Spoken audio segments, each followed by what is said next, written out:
it's certainly not going to be a single silver bullet, that's for sure. And thankfully, we're building up a culture where one of the values is being #human, is really not just something on the wall people live. And so it's having this value which extends into supportive leadership behavior, which we understand is one of those great things that helps offset demands, and it's really well lived at Xero. So helping operationalize and give some more skills and tools to leaders to how to lean in and have those critical conversations the right way during periods of change is just a capability which I think is really valuable in this current climate.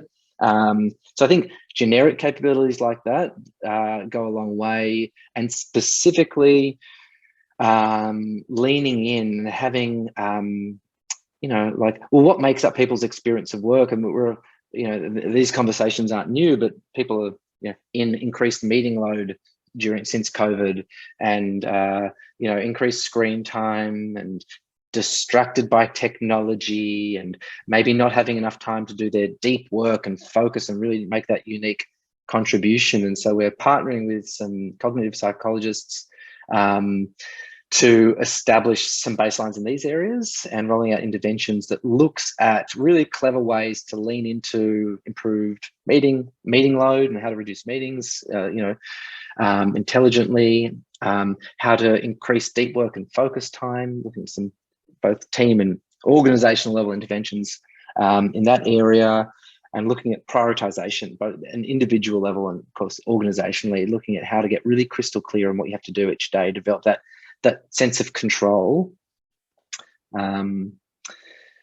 So there's some of the key things. Oh, I've got one more thing. Can I mention that as well?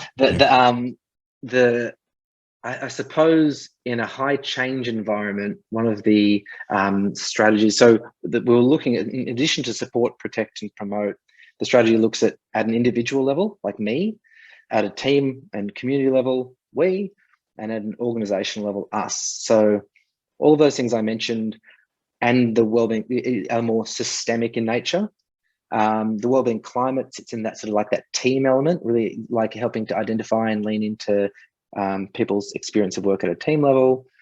And then at an individual level, it's been looking at, well, how do you build your best day? We have a really strong belief that people can come to Xero and be included and do the best work of their life. And so, well, what does that look like at a daily level? Like the goals, habits, rituals about how you build energy, like build your resources, and then how you spend energy in terms of, meeting those demands of your home and life, looking at things like habits and healthy wellbeing habits. And so that relates back to the high level Cariset framework, because it's looking at, well, how do we increase that sense of control over the things that you can influence, and the habits often fall into that category.